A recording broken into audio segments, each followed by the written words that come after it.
परिवार के सबसे पहले सदस्य हम व्यापारी हैं। हम ही को जब घर की सफाई होती है तो परिवार के सदस्यों को पुताई में थोड़ा सा कष्ट होता है हम सब, लेकिन परिवार के लोग जानते हैं कि आप उत्तर प्रदेश को माननीय मोदी जी के नेतृत्व में देश में प्रदेश को आप ऐसा बनाने जा रहे हैं जिसमें हम व्यापारियों के लिए बहुत कुछ होने वाला है। जय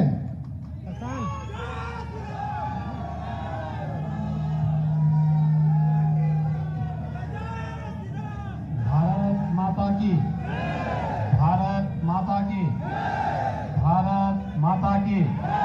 वंदे वंदे वंदे। मंच पर उपस्थित प्रदेश सरकार में मेरे वरिष्ठ सहयोगी उप मुख्यमंत्री डॉक्टर दिनेश शर्मा जी, प्रदेश सरकार में हमारे वरिष्ठ मंत्री जल शक्ति मंत्री डॉक्टर महेंद्र सिंह जी, आज के इस कार्यक्रम में उपस्थित व्यापार प्रकोष्ठ के प्रदेश के संयोजक श्री विनीत अग्रवाल शारदा जी, व्यापारी कल्याण बोर्ड के उपाध्यक्ष श्री मनीष कुमार गुप्ता जी,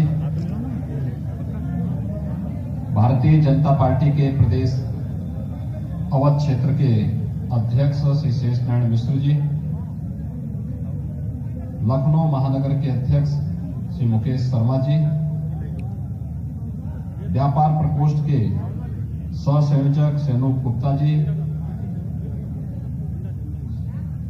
मुकुंद मिश्र जी, लखनऊ की महापौर श्रीमती संयुक्ता भाटिया जी, गोविंद नारायण शुक्ल जी,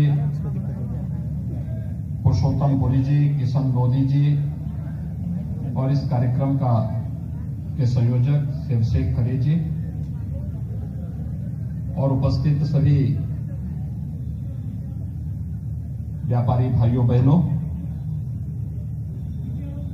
मैं धन्यवाद दूंगा श्री विनीत शारदा जी को जिन्होंने आप सभी व्यापारी बंधुओं के साथ में आज इस संवाद का कार्यक्रम यहां पर रखा है। आप सब जानते हैं कि व्यापार के लिए सुरक्षा और बेहतर कानून व्यवस्था का माहौल अत्यंत आवश्यक है। मार्च 2017 में प्रदेश में भारतीय जनता पार्टी की सरकार बनी थी। उससे पूर्व जो सरकार प्रदेश में थी 5 वर्ष में लगभग 300 दंगे प्रदेश में हुए। कोई पर्व और त्योहार आता था, जब व्यापार का समय आता था, दंगे होते थे, कर्फ्यू लग जाता था। और लखनऊ की उस व्यापारी के श्रवण साहू के पुत्र की निर्मम हत्या, और श्रवण साहू जब अपनी गुहार लगा रहे थे, बाद में श्रवण साहू के साथ भी क्या कुछ घटित हुआ था। इस समाजवादी पार्टी के समय के उन काले दिनों को हमारा व्यापारी बंधु भूला नहीं। दंगे होते थे, व्यापारियों के प्रतिष्ठान जलाए जाते थे, लूटे जाते थे, और अगर व्यापारी न्याय की गुहार करता था तो उस पर झूठे मुकदमे भी दर्ज होते थे। ये वास्तविक चेहरा था समाजवादी पार्टी का, बहुजन समाजवादी पार्टी का और कांग्रेस का, क्योंकि इन्होंने वोट बैंक की राजनीति की। इनके लिए व्यक्ति ही सब कुछ था। उनके लिए अपना स्वयं का परिवार ही प्रदेश था। और यही अंतर है, हमारे लिए प्रदेश की 25 करोड़ की आबादी ही परिवार है, और उन लोगों के लिए अपने स्वयं का परिवार ही प्रदेश होता था। और इस सोच ने प्रदेश को आजादी के बाद 70 वर्षों तक विकास की सुविधाओं से वंचित किया। आम नागरिक को सुविधाओं से वंचित किया और व्यापारी के मन में भय और आतंक का माहौल पैदा किया। भाइयों बहनों, अभी पिछले महीने में कैराना गया था। शामली का कैराना कस्बा, कौन ऐसा भारतीय होगा और कौन ऐसा व्यापारी होगा जिसको याद नहीं होगा। यानी समाजवादी पार्टी की सरकार के समय वहां से लगभग 70% व्यापारियों ने पलायन कर दिया था। वे अपने कारोबार छोड़ करके चले गए थे। कोई हरियाणा चला गया, कोई वहां से दिल्ली चला गया, कोई मुंबई चला गया, कोई गुजरात चला गया, कोई बेंगलुरु चला गया।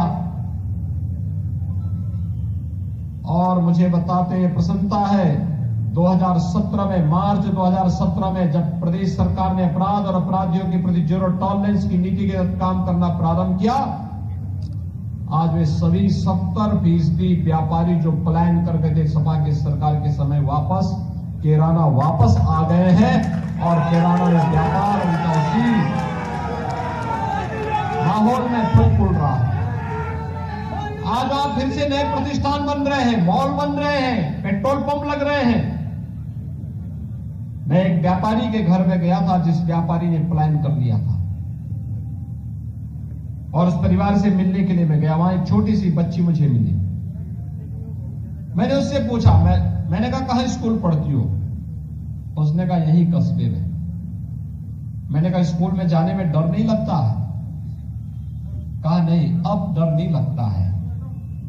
4 साल 5 साल पहले बहुत भय लगता था, लेकिन अब भय नहीं लगता है। अब तो जो हम लोग जाते हैं, सड़कें सुरक्षित रहती हैं, पुलिस अलर्ट रहती है, और अगर कभी किसी बेटी पर किसी अपराधी के द्वारा हाथ डालने का प्रयास होता है तो उसका जवाब पुलिस की गोली अपने आप दे देती है। हमारी गोली की आवश्यकता नहीं होती। भाइयों बहनों, ये माहौल प्रदेश के अंदर दिया गया और इसके लिए सरकार को हर एक स्तर पर लड़ना पड़ा। आप याद करिए, ये लखनऊ में 2010 से लेकर 2016 के बीच श्रवण साहू जो प्रतिष्ठित व्यापारी थे लखनऊ के, उनके पुत्र की निर्मम हत्या होती है। निर्मम हत्या वही दुर्दांत माफिया करता है जो डीजीपी के आवास के 500 मीटर की दूरी पर अपनी हवेली खड़ा कर देता है। आप आश्चर्य करेंगे, डीजीपी के आवास के 500 मीटर की दूरी पर उनकी बड़ी बड़ी हवेलियां खड़ी हो गई माफिया की। मैं एक बार वहां गया था, मैंने पूछा भाई ये भवन किसका बना हुआ है, क्योंकि वहां से सॉफ्ट टारगेट था डीजीपी का आवास। मैं कहा साहब फलाने माफिया का है। तो मैंने कहा जमीन क्या उसने ली है? सब लोग मौन थे। मैंने कहा जमीन के कागज निकालो। देखा गया एनिमी प्रॉपर्टी है, शत्रु संपत्ति है। तो हमने कहा अवैध निर्माण जिसने परमिशन दी उसके खिलाफ कार्रवाई करो, और जिसने बनाया है उसके ऊपर बुलडोजर चला दो। भाइयों बहनों, आज जब उन दुर्दांत माफियाओं के ऊपर बुलडोजर चलता है तो सबसे ज्यादा परेशानी होती है समाजवादी पार्टी को। सबसे ज्यादा परेशानी होती है क्योंकि वह इन सभी दुर्दांत माफियाओं का सरपरस्त समाजवादी पार्टी ही थी। और इसीलिए वो हमेशा कहते हैं कि साहब ये सरकार तो बुलडोजर की सरकार है, क्योंकि माफियाओं पे बुलडोजर चल रहे हैं। हम जनता के लिए बुलडोजर का उपयोग करते हैं सड़क बनाने के लिए, लेकिन सार्वजनिक संपत्तियों पर कब्जा करके, व्यापारियों की संपत्तियों पर कब्जा करके, गरीबों की, किसानों की, निर्दोष लोगों की संपत्ति पर कब्जा करके किसी माफिया ने अगर संपत्ति अर्जित की है तो सरकार का बुलडोजर चल करके वापस उन गरीबों को, उन व्यापारियों को उनकी संपत्ति पर कब्जा दिलाने का काम करेगा ही। और मुझे प्रसन्नता है हमारी सरकार ने विगत 5.25 वर्ष के दौरान सफलतापूर्वक इस अभियान को आगे बढ़ाया है, सफलतापूर्वक आगे बढ़ाया है। क्योंकि मेरा मानना है हमारा व्यापारी अगर खुशहाल होगा, हमारा नागरिक अगर सुरक्षित होगा, तो प्रदेश की प्रति व्यक्ति आय बढ़ेगी। उत्तर प्रदेश जिसके लिए हकदार था, देश की सबसे अग्रणी अर्थव्यवस्था के रूप में उत्तर प्रदेश उभरेगा। और अग्रणी अर्थव्यवस्था के रूप में उत्तर प्रदेश को आगे बढ़ाने के लिए ही हम लोगों के द्वारा हर एक चेहरे पर खुशहाली लाने के लिए, अपने नौजवानों के रोजगार के लिए, उनके उज्जवल भविष्य के लिए, और उत्तर प्रदेश के नौजवान को उत्तर प्रदेश के बाहर कहीं कोई संदेह की निगाहों से न देखे, बल्कि सम्मान की निगाहों से देख सके, इस उद्देश्य से सरकार को कड़े कदम उठाने पड़ेंगे। आज वही परिणाम, उसी का परिणाम है। हमने रिफॉर्म किए, व्यापारिक हित के लिए, जनता के हित के लिए रिफॉर्म किए। ईज ऑफ डूइंग बिजनेस यानी व्यापार की सुगमता के लिए, उद्यम की सुगमता के लिए उत्तर प्रदेश देश के अंदर पहले 14वें स्थान पर था। यानी अगर दुनिया के किसी निवेशक को, देश के किसी निवेशक को प्रदेश में निवेश करना होता, तो स्वाभाविक रूप से उसका जो प्राथमिकता होती है वो 3 स्थानों की होती है। पहले 3 स्थानों पर जो राज्य होंगे वहां पर उत्तर प्रदेश 14वें स्थान पर था। और दूसरा, उसकी समस्या क्या थी कि वह प्रदेश में निवेश करके पूंजी भी फंसती थी और उसकी जान की भी लाले पड़ते थे। 2017 के पहले प्रदेश के अंदर ये स्थिति थी। आज उत्तर प्रदेश देश और विदेश से आने वाले किसी भी निवेश के लिए 14वें स्थान पर नहीं, अब Uttar Pradesh ease of doing business में नंबर 2 स्थान पर है। अगर किसी भी निवेशक को निवेश करना हो, तो भाइयों बहनों, निवेश करने के लिए देश के अंदर जो सबसे अच्छे 2 गंतव्य होंगे, उनमें से उत्तर प्रदेश एक होगा। यानी उत्तर प्रदेश में कोई भी आके निवेश करेगा वो अपने आप को सुरक्षित महसूस करेगा, उसका निवेश सुरक्षित होगा और वह स्वयं भी सुरक्षित महसूस करेगा और उसकी पूंजी यहां बढ़ेगी। ये कार्यक्रम प्रदेश के अंदर हुआ। प्रदेश की अर्थव्यवस्था, सबसे बड़ी आबादी का राज्य और सबसे बड़ी आबादी के राज्य की स्थिति क्या थी? अर्थव्यवस्था हमारी 6-7वें स्थान पर थी। भाइयों बहनों, आज उत्तर प्रदेश देश की दूसरी अर्थव्यवस्था बन गया है, नंबर 2 की अर्थव्यवस्था बन चुका है। और ये चीजें बताती हैं उत्तर प्रदेश के अंदर व्यापारियों के कल्याण के लिए, आम नागरिकों के उत्थान के लिए शासन ने जो योजनाएं बनाई, आज निरंतर वे नई ऊंचाइयों को छूती हुई दिखाई दे रही है। आपने देखा होगा जब प्रदेश के अंदर व्यापारियों के बीमा को देने की बात आई थी, डॉक्टर दिनेश शर्मा जी और डॉक्टर महेंद्र सिंह जी कैबिनेट में चर्चा करने के लिए बैठे थे। इन्होंने कहा कि नहीं, इसको 10 लाख का किया जाना चाहिए। और हम लोगों ने जैसे 10 लाख का किया, देखना हजारों व्यापारी जिनकी दुर्भाग्य से, किसी एक्सीडेंट से, किसी आपदा के कारण उनकी दुखद मृत्यु हुई, उनके परिवार को सरकार ने 10 लाख रुपए की सहायता इस व्यवस्था के अंतर्गत उपलब्ध करवा दी। भाइयों बहनों, एक जनपद एक उत्पाद हमारा परंपरागत उद्यम उत्तर प्रदेश की पहचान किस बात को लेकर के थी? अपने परंपरागत उद्यम के लिए। और याद रखना, बड़े उद्योग के लिए स्थानीय उत्पाद और उसके क्लस्टर बहुत महत्वपूर्ण होते हैं। उत्तर प्रदेश इस दिशा में पहले से समृद्ध था, लेकिन आजादी के बाद चाहे वह कांग्रेस रही हो, सपा रही हो, बसपा रही हो, इन्होंने व्यापारियों का उत्पीड़न किया, उनका शोषण किया, परंपरागत उद्यम बंद होते चले गए। चाहे वह लखनऊ की चिकन कारीगरी हो, मुरादाबाद का पीतल के आइटम हो, अलीगढ़ का हार्डवेयर के कार्य हो, फिरोजाबाद का ग्लास उद्योग, कन्नौज का ईंट, भदोही के कालीन, पीलीभीत की बांसुरी, अमरोहा का तबला, ये पूरे देश के अंदर विख्यात था। हर जनपद में कुछ न कुछ था। लेकिन पिछली सरकारों ने कभी इस उद्यम को, इस परंपरागत उत्पाद को बढ़ावा नहीं दिया। हमारी सरकार आई, हमने इसकी मैपिंग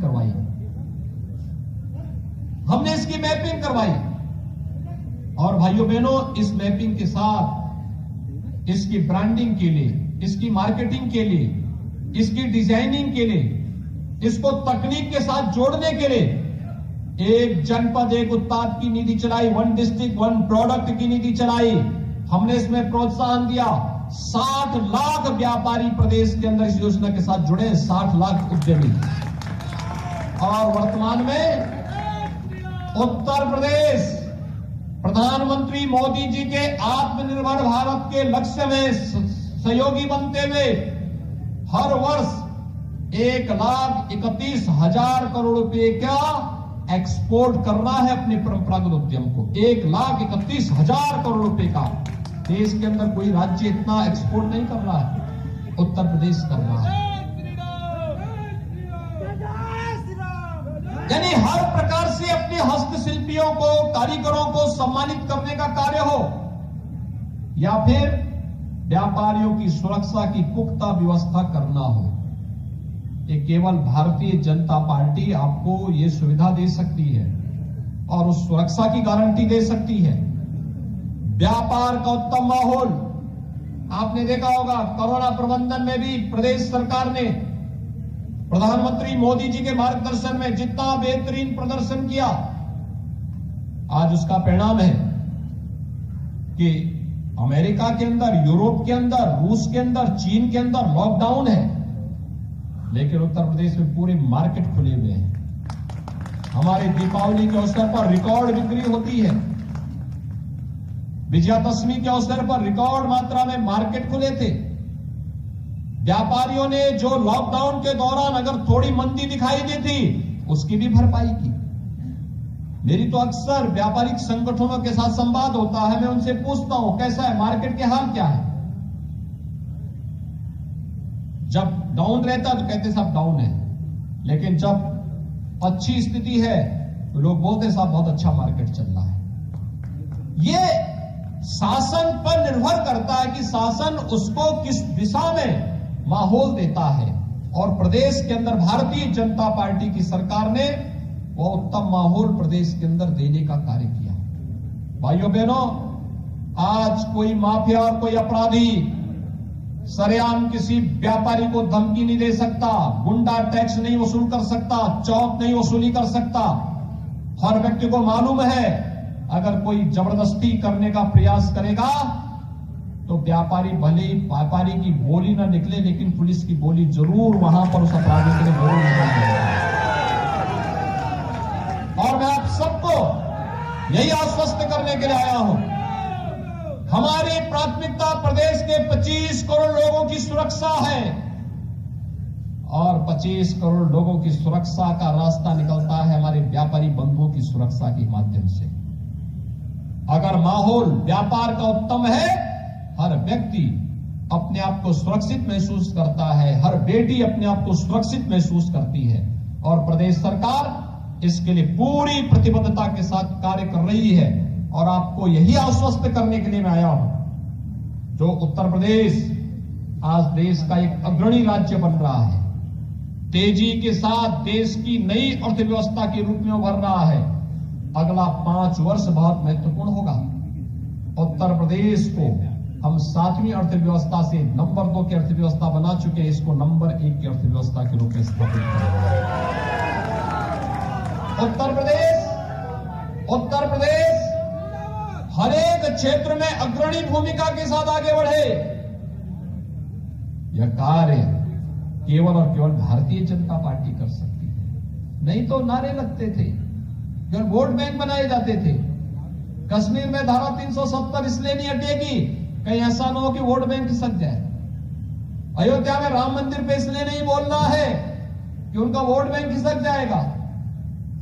भारतीय जनता पार्टी की मोदी सरकार ने आते ही कहा कश्मीर से धारा 370 भी हटेगी, अयोध्या में राम मंदिर भी बनेगा, और दोनों कार्य भी करके दिखा दिया। भाइयों बहनों, हम जो कहते हैं हम वह कर लेते हैं, क्योंकि राजनीति हमारे लिए पेशा नहीं है, यह सेवा का एक माध्यम है। अपने प्रदेश को देश के अग्रणी राज्यों में आगे बढ़ाने का एक माध्यम है। भारतीय जनता पार्टी के एक एक कार्यकर्ता के लिए राष्ट्र धर्म सर्वोपरि है। आप इसीलिए देखते होंगे केवल भारतीय जनता पार्टी के ही कार्यक्रमों में भारत माता की जय के नारे गूंजते हैं। कांग्रेस सपा बसपा के किसी कार्यक्रम में भारत माता की जय और वंदे मातरम नहीं गाया जाता है, क्योंकि उनमें हिम्मत ही नहीं। और आज भारत की राजनीति तो उधर जा रही है। कुछ जो लोग राम को काल्पनिक कहते थे, कृष्ण को काल्पनिक कहते थे, आज इनका ढोंग देखो, ये कहने लग गए हैं, ये सभी तीनों चारों दलों के लोग अब कहने लग गए हैं कि हम ही राम के सबसे बड़े भक्त हैं। ये ताकत आपकी है, जनता जनार्दन की ताकत है, लोकतंत्र की ताकत है। इनको भी, इनकी कमर को भी आपने लचीला बना दिया है और इनको अब घुटना टेकने के लिए मजबूर कर दिया, नाक रगड़ने के लिए मजबूर कर दिया है कि भी जनता की भावनाओं का सम्मान करते हुए उस आस्था का सम्मान कर सके। और नहीं तो इनकी सरकारें आती थी, बसपा की सरकार आई, उसने जन्माष्टमी के आयोजन पे रोक लगा दी। सपा की सरकार आई, उसने कावड़ यात्रा पे रोक लगा दी थी। कांग्रेस की सरकार आई, उसने अयोध्या में राम जन्मभूमि पूजा करने पर रोक लगा दी थी। भारतीय जनता पार्टी आई, हर थाना में श्री कृष्ण जन्माष्टमी के आयोजन भव्य तरीके से हो रहे हैं। भव्य तरीके से श्री कृष्ण जन्माष्टमी के आयोजन होते हैं। रंगोत्सव का आयोजन हमने बरसाना में ही शुरू कर दिया है।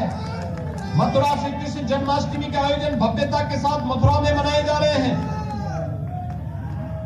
अयोध्या में राम जन्म भूमि पर भगवान राम का जन्मोत्सव हो या दीपोत्सव का आयोजन, ये दोनों भव्य तरीके से सरकार के संरक्षण में आयोजित होते हैं। संतों का आशीर्वाद मिलता है, जनता जनार्दन की उपस्थिति होती है। हमें कोई संकोच नहीं, कावड़ यात्रा बड़ी धूमधाम के साथ निकलना है। हमने रोक नहीं लगाई, आस्था को सम्मान दिया है और ये आस्था हमारी सबसे बड़ी पूंजी है। भाइयों बहनों, आप सबसे मेरा यही अपील होगा